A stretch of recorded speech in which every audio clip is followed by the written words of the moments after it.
Welcome to the With Clarity and Purpose podcast with your host, Yanet Borrego.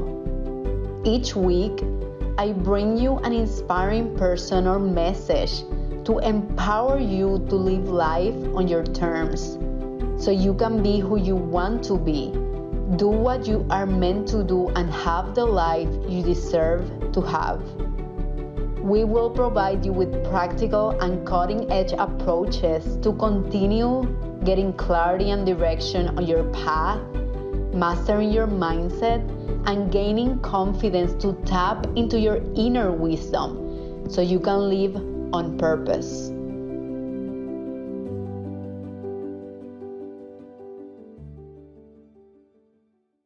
One thing every successful individual, leader, and entrepreneur have in common is a consistent morning routine. Having a simple, easy to implement routine enables you to start your day with a sense of purpose, accomplishment, clarity, and direction. For this reason, I have prepared for you a free guide with an easy to follow 5 minutes morning routine and a tracking template where you can document your progress day by day. I've been receiving messages from some of you already telling me how this habit has transformed your days for the better.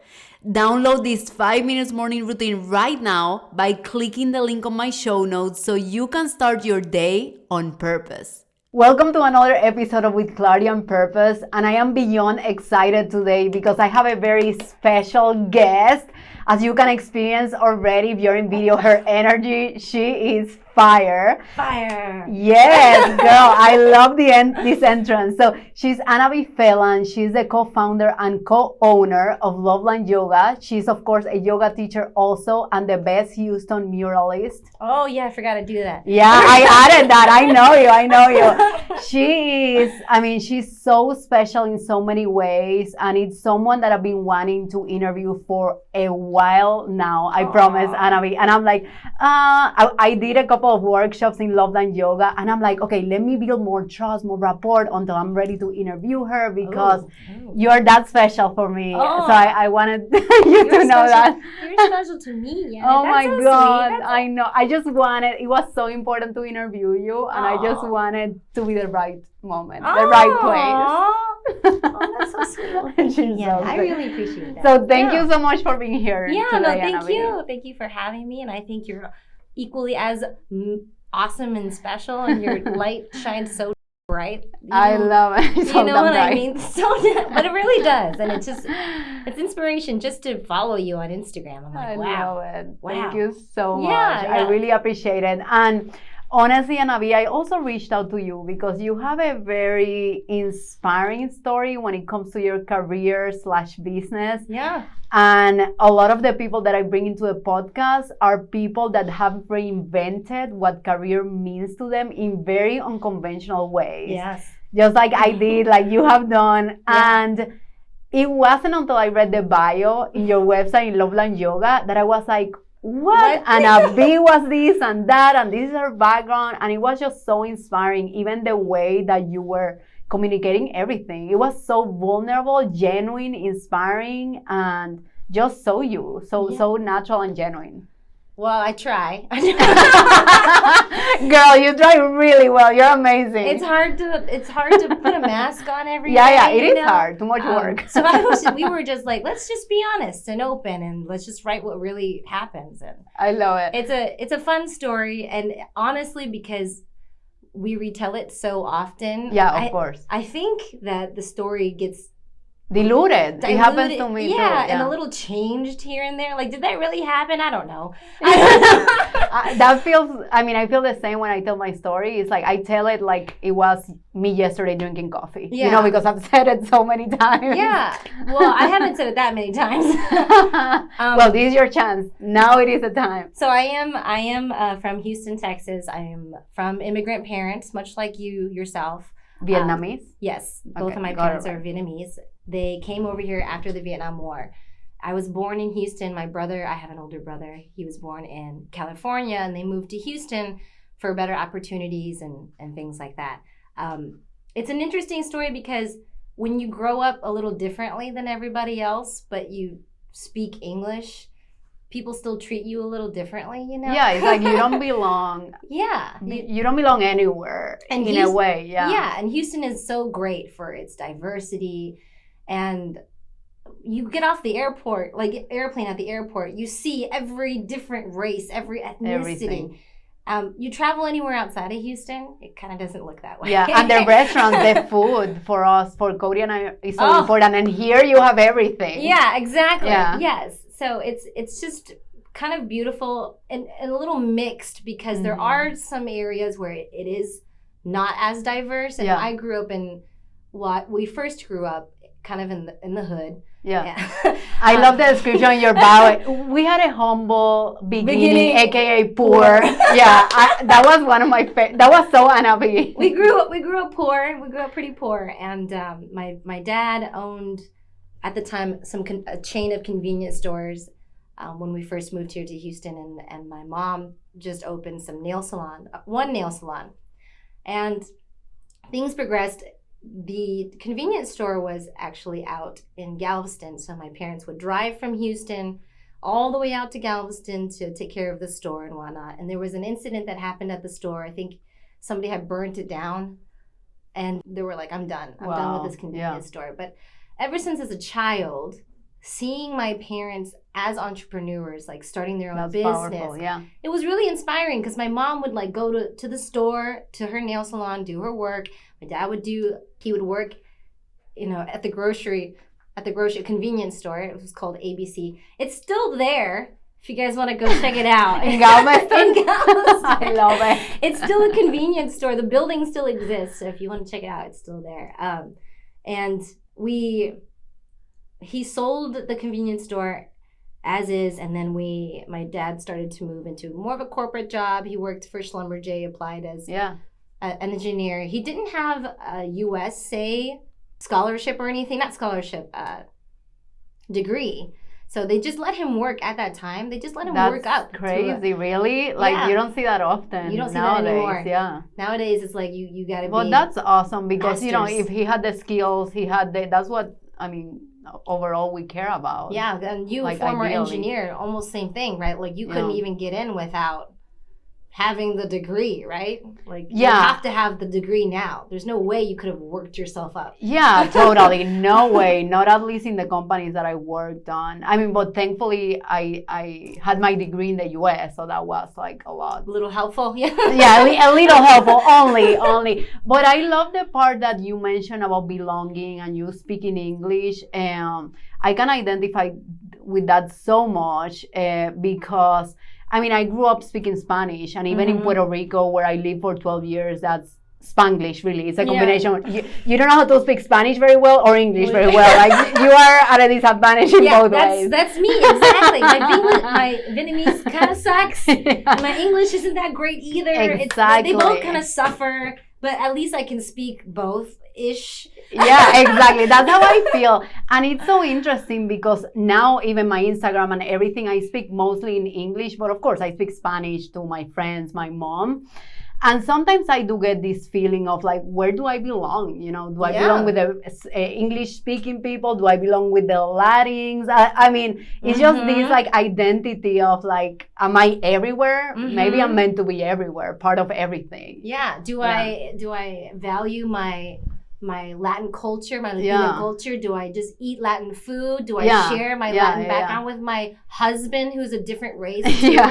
Like, I want to eat Asian food all the time, and Bobby may not want that. Exactly. It's a really weird. Do I celebrate Christmas? Yeah, it's an identity shift of like, what identity do I embrace at what times? It's just interesting, right? It really caters to who I'm with, right? Yeah. So if I'm with my parents, I'm like, okay, I guess we're just eating Asian today.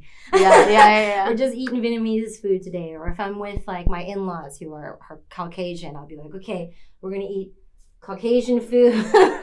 So it is. And sometimes I feel like I lose a sense of who I am because I'm too morphed into catering or people pleasing a little bit to like whoever I'm hanging out You're with. like a chameleon. That's how I call it, right? Yeah. Like you adapt wherever you are, but then like who are you at the end of the day? Exactly. If you are a compilation of all the adaptations to everyone else. Yeah, exactly. And I mean, it is a lifelong journey. And I think at some point, every single person struggles with that. Yeah. Right? Figuring out who they are. Who you are. I'm also done with a book called The Way of Integrity. Mm-hmm. It's a powerful book. I think you would identify with it. Yeah. It's by Martha Beck, and it's all about really figuring out yourself and, you know, going in line to what feels right for you. Yeah. Because it's funny, like she was saying how in a 5 to 10 minutes conversation, people lie several times. Like, hey, how are you? I'm doing great. I love your shoes. Like, it's kind of funny, but every time I tell that, they kind of laugh because we all know at some point we have lied to please others, you know, in some way. Yeah. So it's about finding that courage to go back in integrity with yourself. Are you telling me you lied about how cute I look today? I didn't say that. You're too funny. No, but it's true. It's true, right? I see what you mean. These white small lies. Just to people that please. Become a habit, and it's lying still, right? It's like it takes you away from who you are, from your integrity. Yeah, but how are you supposed to really answer Being that? Polite. Hey, how are you? I'm still integrating from Vipassana. Yeah. Okay, what does that mean? Rarely people really ask deeper questions to understand what you say. Yeah, that's because true. People are just like, oh, how are you? Okay, check. Let's move to what we need to do. Well, me, I'm like, what breakthroughs did you have in your Vipassana? I know, she went straight into the deeper stuff, which I know. What did you cry about? Was it hard? What are your mental thoughts? I want to know everything that happened. The episode is going next week, so I cannot wait. But okay, so you were raised by your parents here in Houston, Texas. What happened career-wise? Career-wise. So after I went to school, my parents helped me go through school. I first went to UT. I have a marketing degree from UT. Don't really utilize it very much anymore. Are you serious? I'm like, all the Loveland yoga marketing is so good. No, maybe subconsciously you utilize it. No, I don't remember anything from college. Like, real talk, I don't remember anything from college except how to party. I don't know how to party. No. Do you party a lot? No, now? I don't even drink. You don't even do that. Okay, great. No, maybe social skills is what I learned in college. Yeah. Maybe that was the thing. I studied. I tried. I really was lost in college. You kind of was directed in one point at such a young age, and they were like, figure your life out for the rest of your life. Pick one major, stick with it. And, that's what happened to me too. And good luck. You know? I'm figured out. Yeah. Follow the recipe, but then you get there and you never realize that you never learned about yourself. Exactly. What you like, what I really like. What brings you joy. Yeah. Exactly. So it was unfulfilling, to be honest, but it was a journey I had to take. Yeah. And then I came back home, still not very sure of what path to take. And my parents and my family were like, you should move into something more secure. Right, because I've always wanted to be an artist. I've always wanted to create. Since when do you know that since a child? As a kid. That's it. As a kid, I'd be like, I want to be an artist. I want to do art. I want to create. I want to, I don't know, make beauty, add color to people's lives. I want to be intentionally different. But that doesn't pay the bills, right? Your Asian parents who immigrated here after a post-war didn't move for your ass to be a starving artist, which is a term I truly hate because you can make money. You can make money. You can make money doing art. You can. You just have to find a sincere way that you can still create in any way, maybe podcasting, maybe public speaking, whatever. It's a form of creation. You're making art to pay the bills. And so my parents were encouraging you need to take a safety net job. You need a job in the medical field. And so they were like, you like dentistry and art and stuff, so why don't you go the pre-dent route? So I took all the science classes. Biology. You graduated from biology and chemistry. The whole thing. I read. Oh my God. It was so... It was very and torturous. I cannot imagine from marketing, which is more on the creative side, to chemistry and biology, which I like science, but I don't love it. I don't love science. I like science. So yeah, you take your Orgo 1, 2. I didn't do 3. Your genetics, your everything, your biochem, and I was just like, man, this is terrible. Like, this is horrible. Yeah. Then I started working in the field, and in the dental field, dental assistant. I started off as a dental assistant, and then I slowly did like managerial stuff, and I did billing, and I was kind of the jack of all trades towards the end of my career because I was able to literally do everything except for the actual dentistry. I love it. And then I was approached while I was working at another place to open another for a freestanding surgery center where we do surgeries for dentistry under general anesthesia. And I became part owner, and it just wasn't the right fit for me. It didn't feel right from the beginning, and I should have listened to my gut. Yes, girl, that's the biggest lesson that every person I interview, and even myself, just listen to your gut.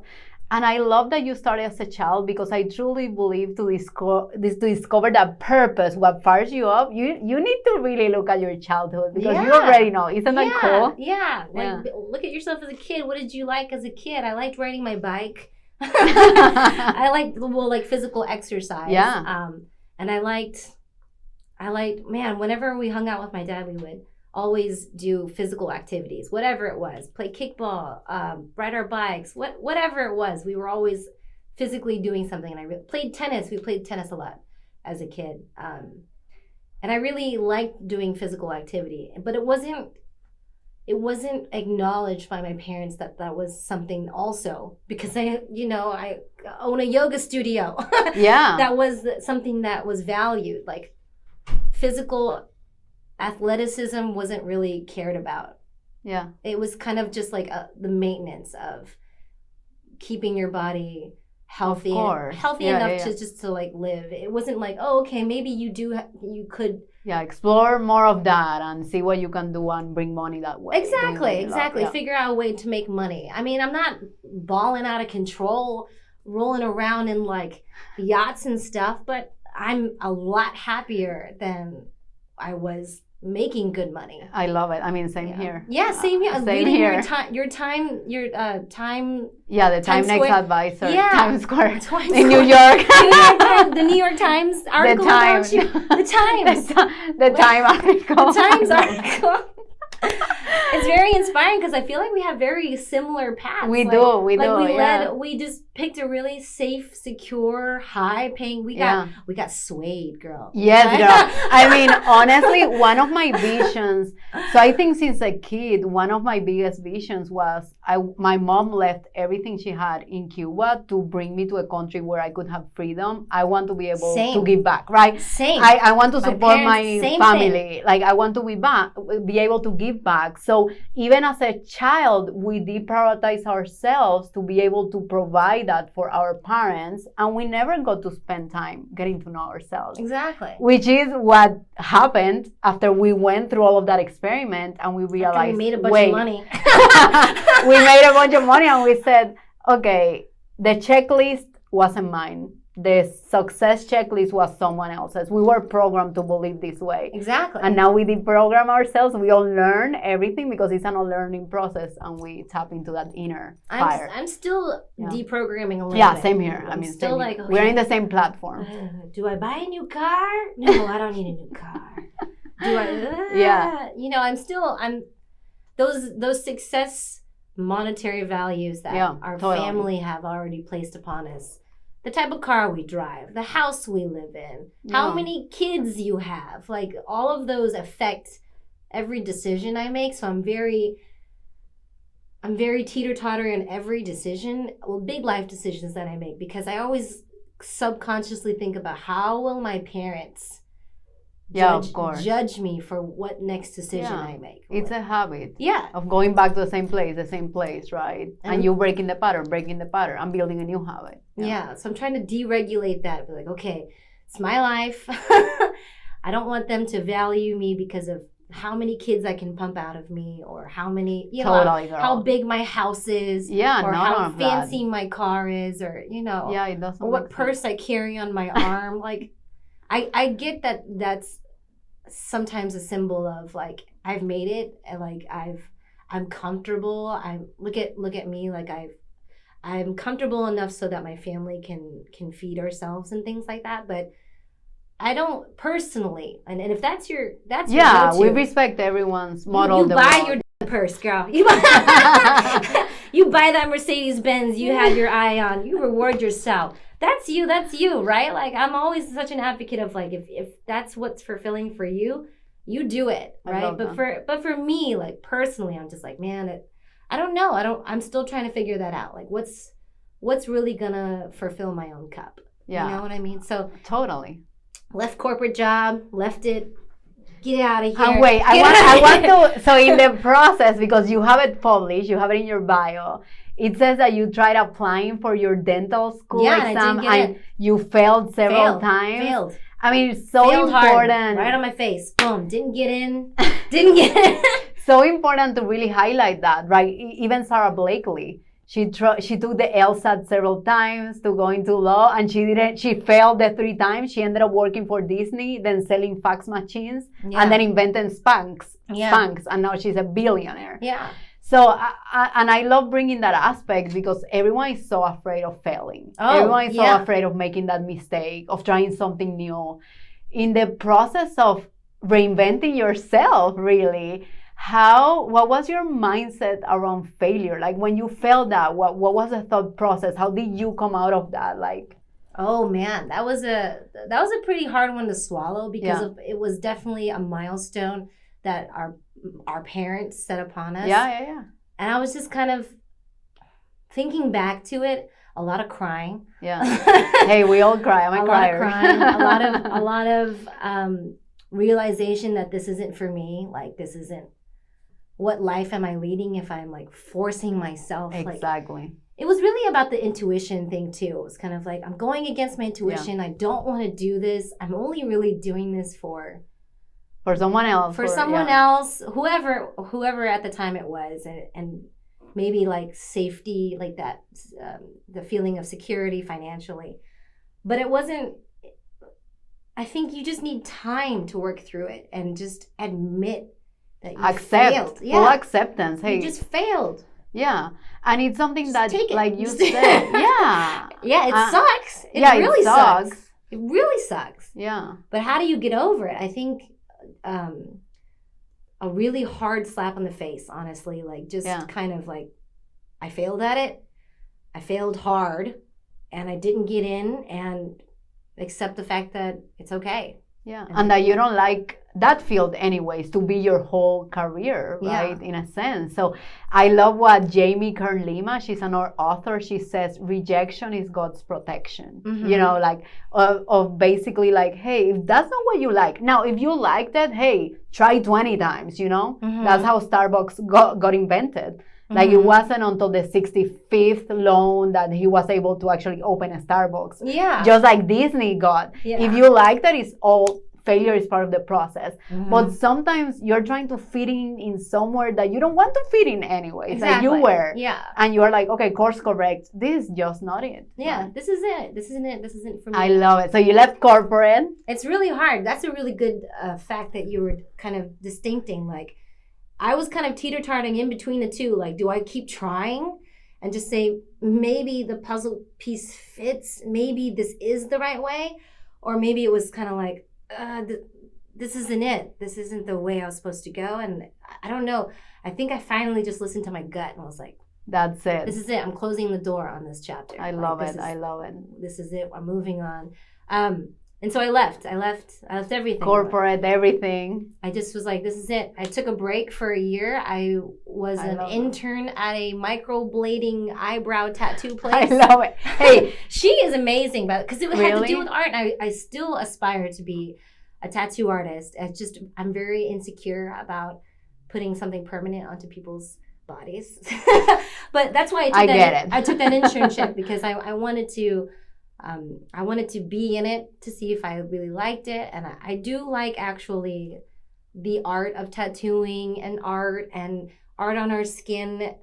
You have a big tattoo, right? Yeah. Yeah, yes. yeah. But it was kind of matched a little bit of the medical stuff because it was like you have to keep everything sterile. Be careful. Hygiene. Yeah, and all that wonderful stuff. It's just I really enjoyed it, and it was far enough away from what I was doing, but still kind of close where I enjoyed it. And yeah, I love that. Spent a year off. I had saved some money, and I was like, okay, let's just take a break and figure out what I really want to do with my own life. Where do I want to go? I had taken my yoga teacher training. Before the break? Before the break, like right at the end of me quitting everything. I took my yoga teacher training. What led you to yoga? Well, I had always done yoga, like since the end of college. It's a little blurry, to be honest. Somewhere around college.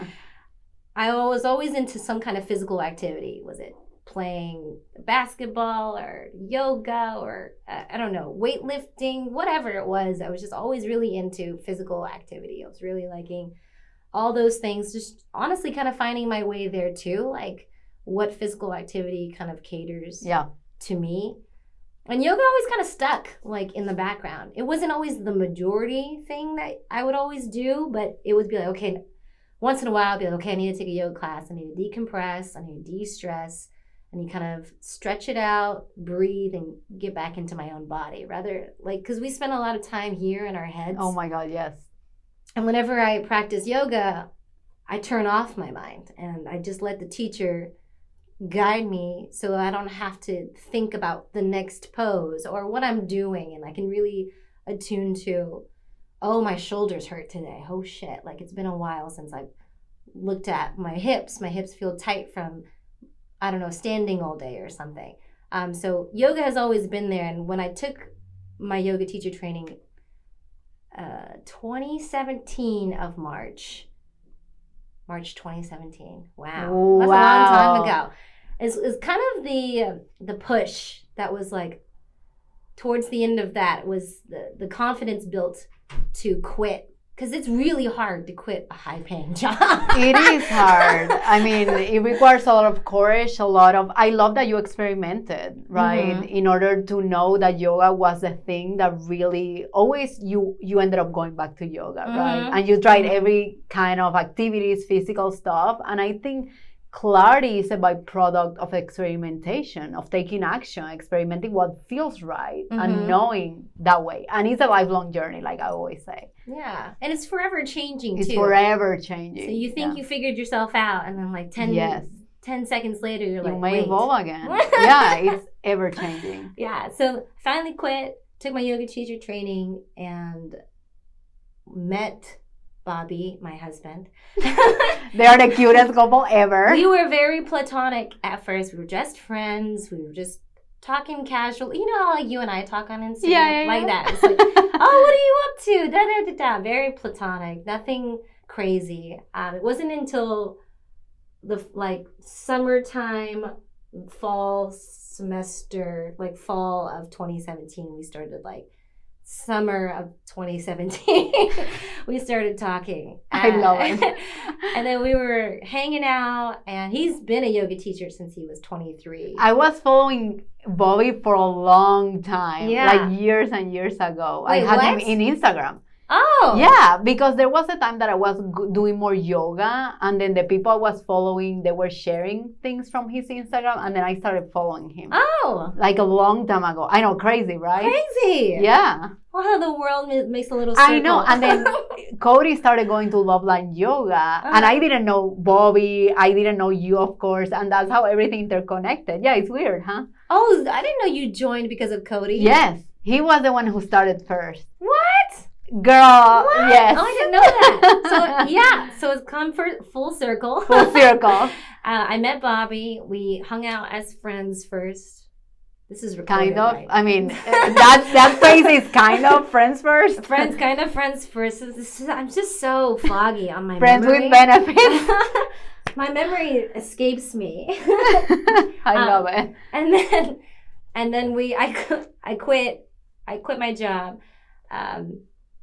And then that's where the yoga studio that he was working with, he used to work at Yoga One. For those who followed the Yoga One path, they had sold to Yoga Works and changed hands of ownership, and it wasn't the same anymore. It just felt different. And he quit that job, and we decided to open Loveland. Like that was it. And that was 2019? 2019. Wow. Yeah, 2019. Amazing. We started planning. We drove around Houston. First, it was kind of just a dream. We would just drive around aimlessly, like, oh, this would be a good spot to open a yoga studio. Wow. It starts there, right? Yeah, we were like, oh, no, this corner needs a yoga studio. There's no yoga studios around here. And then we started talking about it more, kind of manifesting it to our family and friends. Like, I think this is what we're kind of wanting to do. I'm not really sure. Bobby was like, yeah, we should do it. We should put our foot down. And I was a little hesitant because the business I had started before, I just wasn't happy with the path of the way it was going. And that business closed. So I was like, ooh, and that was another failure that I had to really swallow hard, because I was like, this is my pride and joy. I really wanted to see it grow. And then it just went into a really dark place really fast, the old place. Yeah, the old one. And then swallowing it, my pride, saying, man, this is a failure. I can't, it's a failure for me, a failure for everyone who's working at the company. I can't, that was a door that I had to close and accept failure to. I think that was a lot harder to accept versus not getting into dental school, because I had started that from the ground up. Yeah, it was your baby. And it was my baby. And I don't know how to run a yoga business at the time. I was like, I know how to run a business. Exactly. That's all you need. I don't know how to run a yoga business. Yeah. I was like, when do you do sales? So Bobby was like, I've got us. Let's take this journey. Let's take the leap. And we got a real estate agent. We were looking sincerely around. We had the money for the down payment and all that fun stuff. We had a concept slowly kind of in place, and Bobby wrote this in-depth business plan, because we had no business. I had some business experience, but I didn't have a business plan ever written. So we had nothing to really show, and you can't show people who are giving you a chance nothing. And this was to a real estate agent? Yeah. Well, no, to landlords. Okay, gotcha. Because for you to rent space, you need to have business space. You need business experience. Really? I didn't. Yeah. Well, that part I don't know, because of course I don't have a renting place. That's interesting. So if you rent, if you ever see a strip center like here in She Space or whatnot, you have to show that you have business experience. You have to show your trail of business. And how do you show that when you have no business experience? Girl, that's part of entrepreneurship. You're making things up as you go. Well, Bobby had business experience, so he wrote this amazing in-depth business plan, to the T. And I remember I was like, man, I haven't worked this hard since college. You're like, I hope they don't interview me about this plan. Yeah, I was like, oh my gosh. I was just looking at the business plan, all the financials, and I was like, whoa, my God. My mind was blown how in-depth, well thought out, well written the business plan was. I was like, I can't believe he wrote this. This is amazing. And my eyes just kind of lit up. I was like, oh yeah, I'm marrying this guy. This is it. This is the one. That was the moment. And so we submitted our business plan. It gets approved by the skin of our teeth. Really? Yeah, because nobody was giving us a chance. Yeah. At the time, we were at the peak we're climbing up before the pandemic hit. So everything was kind of climbing up to expensiveness. And nobody was giving us a chance. How many no's did you get before the yes? I think we had 4 legitimate no's. Yeah. I'm not sure, to be honest. Yeah. Because sometimes we would reach out and the no immediately would just be the silence. The silence, yeah. Yeah. Girl, I'm an entrepreneur. I know how that silence or the price. And I'm like, oh. Yeah, that's a lot. Yeah, because the risk, if you think you're high risk, I imagine that they're going to ramp up the price. Exactly. Yeah. And I was like, whoa, whoa, woo. Yeah. Who can afford that? Woo. Yeah. And I love that because entrepreneurship, there are many no's you receive. I mean, even day to day. So I think that's important to highlight too. You got several no's until that, yes. Yeah, sometimes we said no too because it would be like, oh, this vibe feels weird. Like, or it felt like the landlord was like a little leechy, like, oh, you have to pay rent, and then you have to pay this, and then you pay this on top of that, and then you pay property, and then you pay this. It keeps growing. Yeah, I was like, whoa, that feels a little like... Yeah, not the right fit. Yeah, like maybe not the right fit, maybe a little sharky, like, well, are you trying to nickel and dime me for every... So sometimes we had to say no too, so it was really hard. We got a lot of no's from them first, but the few people who were like, oh, okay, this is rent, but then we have to charge a little bit more on this and this. Those were the few no's that were my gut was like, I don't know if that relationship will be good towards the end. That's important. Yeah. So when we finally settled on a place, by the skin of our teeth. Which is this place that you have right now. Yeah, which is this place. Which is the best location ever. Yeah. By the way, you need to visit 34th and Ella. You need to visit Loveland Yoga. You need to visit Loveland on 34th and Ella. It's right at the corner, right there. You're good. The energy, I mean, really, it's a really nice place. And it's just so central to everything, you know, in the Oak Forest area. So I think it was the right place. It was the right place, right time. We submitted everything. We started building. We opened our doors October 2019. I was going to say 22nd or 21st or something like that. I forgot the exact date. It was relatively around our birthdays. So I was born October 18th. Bobby's born October 19th. We opened our doors kind of around our birthday. We got married before Loveland opened. We got married in September of 2019, right before Loveland opened. And Loveland opened, and we opened for 4 months. October, we had our grand opening in December, January, February, March. And then in March, we closed. And then COVID hit. Isn't that crazy? We closed our doors. We turned the key. So a lot, yeah. We taught online classes.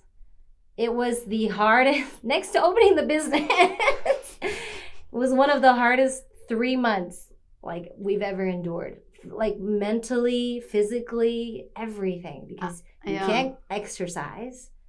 Like we're doing yoga classes we lived in an apartment complex. Yeah. We're doing yoga on our balcony, teaching yoga classes in our living room. You don't know how long it's going to last. I mean, no all idea. Of these things. And were you still paying rent in that place? They waived it? They deferred it. They didn't waive it. They deferred it so you would pay it next year, which kind of sucks too, because now I'm paying kind of like double rent. Which is the same thing. And then you don't, lots of uncertainty. I cannot imagine. Because you don't bounce back from COVID in 1 year. We were still feeling it in 2020. Yeah, totally. So we closed for COVID 3 months, and my memory is a little bit foggy because it's okay. We don't know, so we'll believe you. Nobody knows what happened during we'll COVID. Believe you. Nobody remembers what happened during COVID. Real talk. Like, do you remember the 3 months what happened during COVID? I was in Hawaii when COVID hit, and I was still in my corporate job. And I had just met Cody, so we were like dating. Oh yeah, you were. But I have some memories. Did you bring him to Hawaii? Yes, I was taking. So those are the memories. I was taking one of my trainings. Hawaii. No, girl, this was like 10 hours in a training room learning about spirituality. And he came. So that's when I knew, like you knew, he was the right person. You? Yeah. We were learning hula. You ever need lessons on how to find the one? Ask Yanet right here. I have a track record of experience. I've had many partners, so that's how we figured out that Cody was the right one. Okay. Take him to Hawaii. You gotta experiment in that area. You gotta kiss a lot of frogs. Is that what you're telling me? You gotta kiss a lot of frogs. You gotta experiment in every area of life to know what's right. That's fair. I'll take it. I know. That's fair. Okay, so COVID, the lockdown. You don't want to talk about. I'm getting bread now. You're getting bread about your love life. What happened in Hawaii? What happened in Hawaii? Well, we were freaking out because COVID hit, and Hawaii was so, it was. I thought you were going to say something else. You guys were freaking, and I was like, whoa. You're killing me, girl. Okay, let me refocus here. Let's refocus. Let's recenter. Okay, cool. So, it was a really hard time for Loveland Yoga.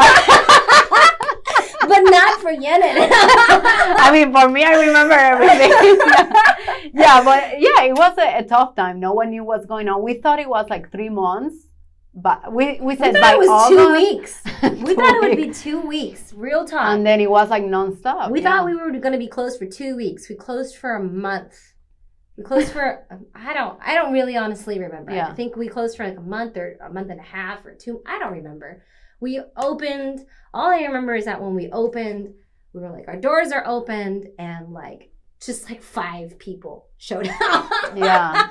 Because it was still like, wear your mask. Everyone was disinfect everything. Like, and it's a big deal. It's and I understand that because we didn't want to push people to be out of their comfort zone because COVID was a huge. You don't know either. Nobody knew what was going to happen. Exactly. Yeah. So we try to cater as much as possible to disinfecting the blocks, using medical grade.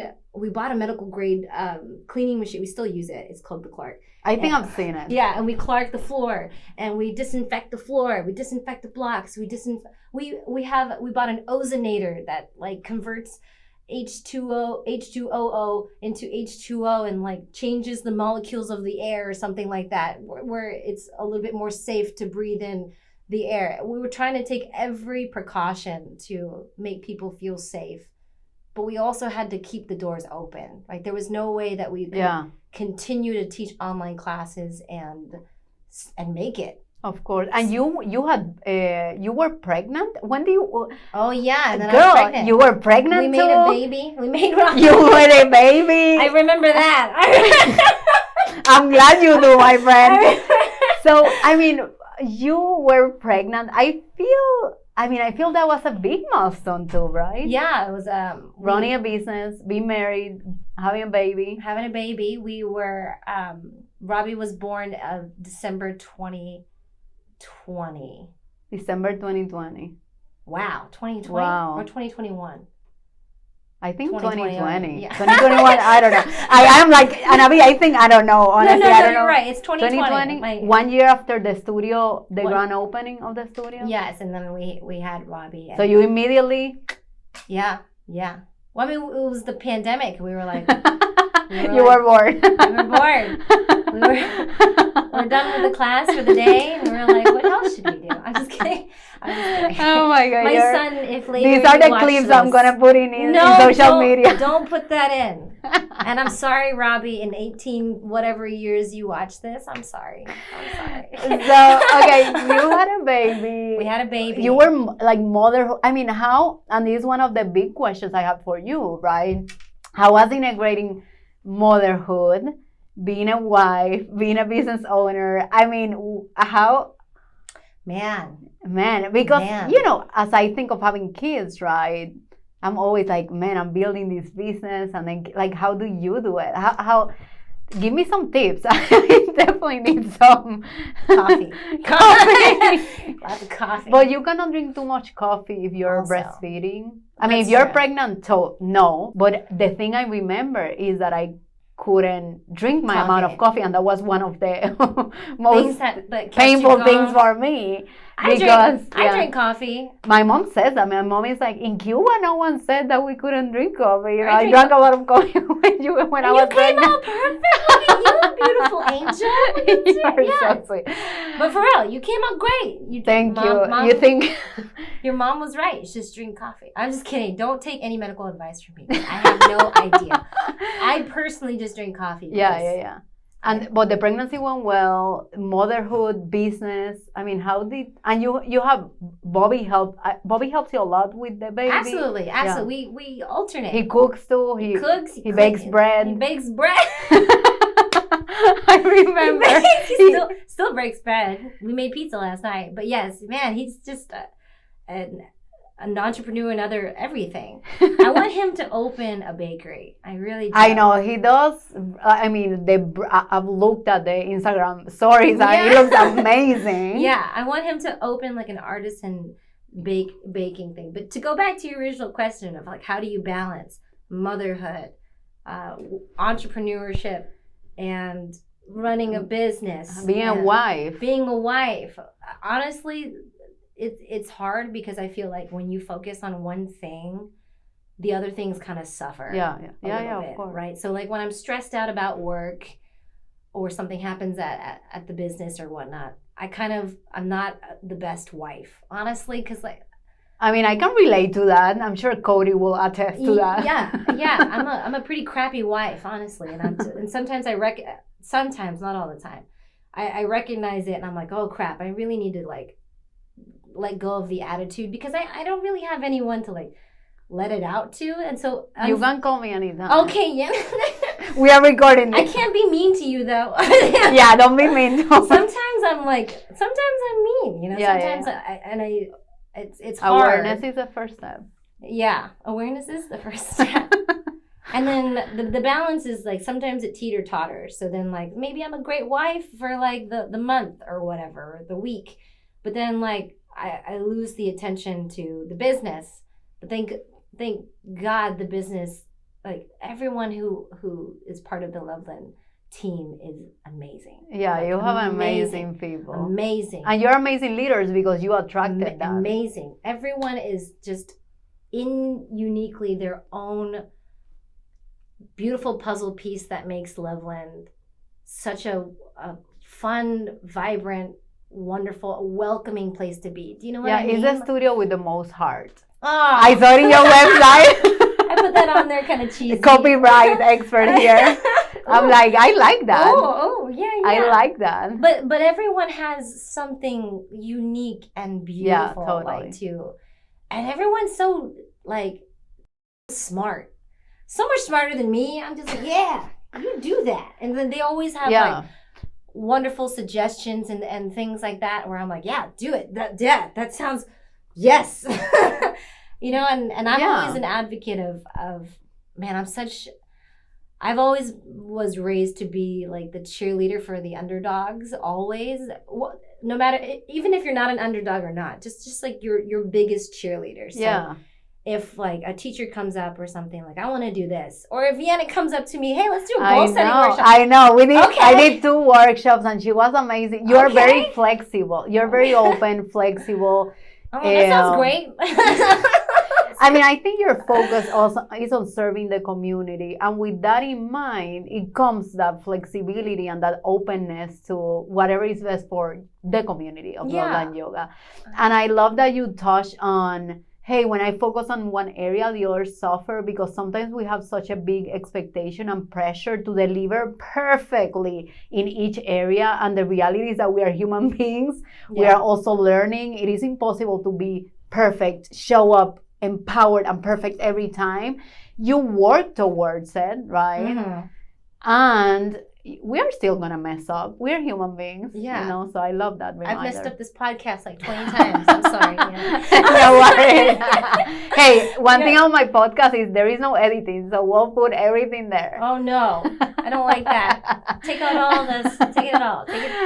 I'm sure people are so entertained with our conversation. Okay, so motherhood. Now, my last question, because I'm sure we are close to the hour have passed the hour already. I'm sorry. No. I told you I have a good intuitive plug. I told her she didn't believe me. Girl, I'm really. You really are. I'm really good at timing intuitively.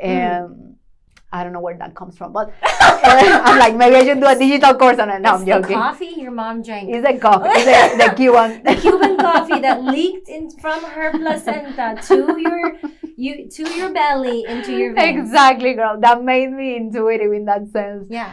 And another question is, okay, so this business partnership. I've always been intrigued by business partnerships, right? It's you and Bobby, right? Operating this studio. Yeah. And every time you guys do something, which I think you are very thoughtful of everything, my first question is, was that Annavy's or Bobby's idea? Because I'm like, I want to get inside their brain or their life and understand how do you two balance each other or integrate each other.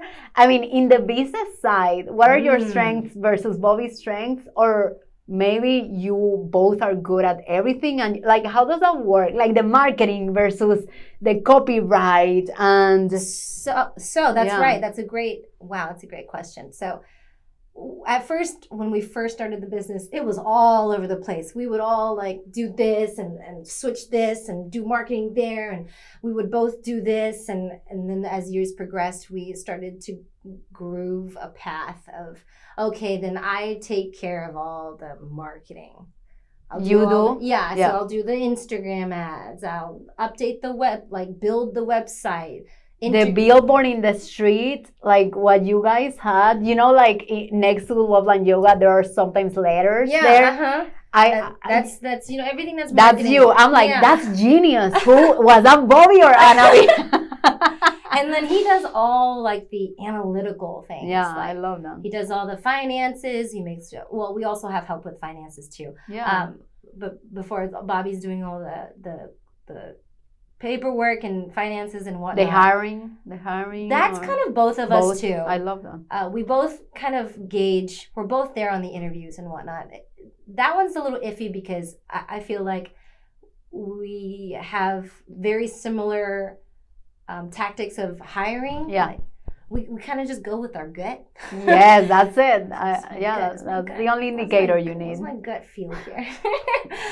Not the best business advice. But even Sarah Blakely, she keeps coming up. So Sarah she's a beautiful entrepreneur. She's made a name for herself. Yeah. And she said, hey, I started my business, and all my colleagues were like, what is your business plan? And she was like, hey, I just talk to the universe and I show up. I mean, she didn't even have a business. I'm not saying do not have one, but so many things evolve as you show up. Like there are so many uncertainties in the path that I've done a business plan. It's there in my computer somewhere. For what? But for like my coaching business. It was part of one of the coaching certifications I got. But to be completely honest with you, I haven't looked at that in a long time. So it's nothing that I live by, to be honest, right? Yeah. And so, yeah, I love that. Yeah. Yeah. So now we know who does what.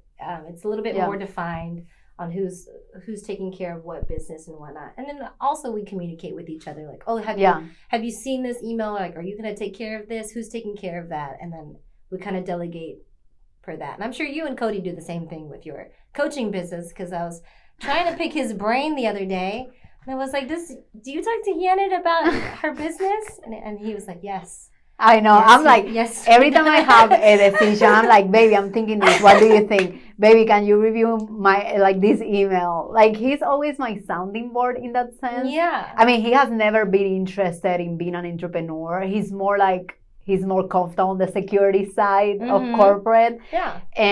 But he writes really well. And I mean, I love just going to him for advice. He helps me a lot. Just make sounding decisions just in case, because like we were saying, sometimes you're so in it that you need someone to provide you with a different perspective than the one you're experiencing at the moment. Yeah, absolutely. Yeah. That's so true. And I just think it's beautiful that we can rely on our significant others. Yes, I'm very appreciative. Yeah. Slightly outside. They're still kind of in it, to be honest. Yeah, they are in it with us. I mean, we are married. We live in the same house, and we talk about it, obviously, but Bobby is the person who anytime I have any insecurities about a decision, about anything, about like, oh, who should we hire, or what should we add more classes to the schedule? What's the next big business thing that we're gonna do?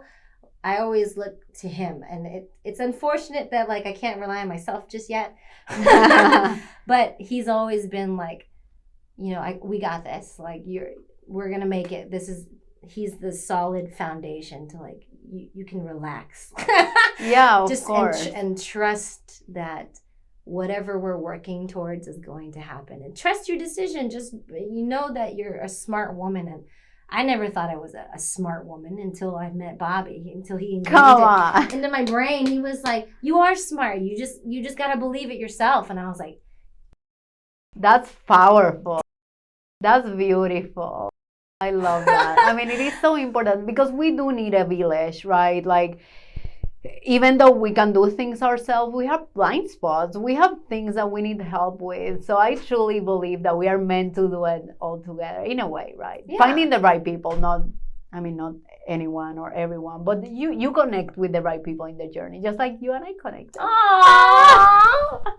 It was fate. It was fate. It was fate. It was the universe. It was like shoving us together. Meet, damn it, just meet. I'm so thankful. Yeah. I'm so thankful for you. I'm so grateful. Did you have fun? Oh my God. Annavy was like, always, I'm a little bit nervous, which I think it's totally normal. I get nervous when I'm being interviewed for podcasts. And when you're in it, it feels great, right? Yeah, it feels fun. It feels like... And your story needed to be shared more. So I'm just so excited that... So if this idiot girl can do it, you can do it too. So if that smart woman can do it, you can do it too. Yeah, I need to change the subconscious mind. Stop it. I'll talk. Let me call Bobby. No, I'm joking. Stop it. But yes, something I'm working on too. Like these little jokes I pick at myself. But I love it. And thank you for sharing your inspiring story. It's of course. About leaving a comfortable job. It's just a very comfortable job that I was doing great at and still pursuing something, a bigger aspiration, right? Letting go of that security blanket. But I'm so happy we got to connect, to share your story with our listeners. Many people will be inspired in many ways because we touch on so many points. And it was such a fun interview, I'm loving this energy of like the playfulness and childlike, fun. Yeah, that's me. That's Annavy. I appreciate you so much. Oh, I love you so much.